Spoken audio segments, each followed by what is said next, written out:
അത് പറയണോ? പിന്നെ പറയാതെ അത് പറഞ്ഞാൽ ശരിയാവൂ. നമുക്കത് പറഞ്ഞിട്ടുള്ള കച്ചവടം മതി.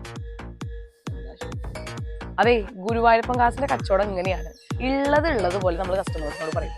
പുറത്തുനിന്ന് വരുന്ന വണ്ടികളെ കുറിച്ച് നിങ്ങൾക്ക് അറിയാലോ, എന്തെങ്കിലും റീപ്ലേസ്മെന്റോ റീപെയിന്റോ ഉണ്ടായിരിക്കും. അത് പറഞ്ഞിട്ടുള്ള കച്ചവടം മതി നമുക്ക്. എന്നാലേ ഒരു റീപ്ലേസ്മെന്റ് പോലും ഇല്ലാത്ത, അതും എല്ലാ 10,000-ലും കമ്പനി സർവീസ് ഉള്ള ഒരു അതർ സ്റ്റേറ്റ് വെഹിക്കിൾ നമ്മളെ കയ്യിലുണ്ട്. അന്യ സംസ്ഥാന വണ്ടികളിൽ ഫ്രണ്ട് ഗ്ലാസ് പോലും റീപ്ലേസ്മെന്റ് ഇല്ലാത്ത വണ്ടികൾ വളരെ റെയർ ആണ്. റെയർ എന്ന് പറഞ്ഞു കഴിഞ്ഞാൽ കിട്ടാനില്ല എന്ന് തന്നെ പറയാം. പക്ഷെ ഈ വണ്ടിയുടെ മുമ്പിലേ നമ്മുടെ കേരള വണ്ടി പോലും തോറ്റുപോകും. അമ്മാതിരിയുള്ള മുത്താണ് നമ്മുടെ ഈ നോവ.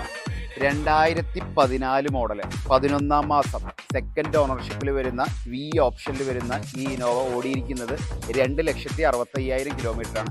അത് മുഴുവനും കമ്പനി സർവീസുമാണ്. 10,000 കിലോമീറ്ററിലാണ് ടൊയോട്ടയുടെ നിപ്പോൾ ടൊയോട്ടയിൽ സർവീസ് വന്നിരിക്കും. ഈ വാഹനത്തിൻ്റെ മെയിൻ ഹൈലൈറ്റ് എന്ന് പറഞ്ഞാൽ ഇതിൻ്റെ പെയിൻ്റാണ്. കാരണം എന്ന് വെച്ചാൽ നമ്മൾ പുറത്തുനിന്ന് വരുന്ന വാഹനത്തിൻ്റെ മിക്കവാറും ടച്ച് ആൻഡ് പോളിഷിങ്ങും കാര്യങ്ങളും ഉണ്ടാവും. ഈ വാഹനത്തിന് അങ്ങനത്തെ ഒരു കാര്യമേ വന്നിട്ടില്ല. കൂടാതെ 4 ടയറും 90% അതുകൂടാതെ ഇന്റീരിയറിൽ, അതായത് സീറ്റ് കവറും എല്ലാ ഭാഗങ്ങളും ഓക്കെയാണ്, അതായത് ഗുഡാണ്.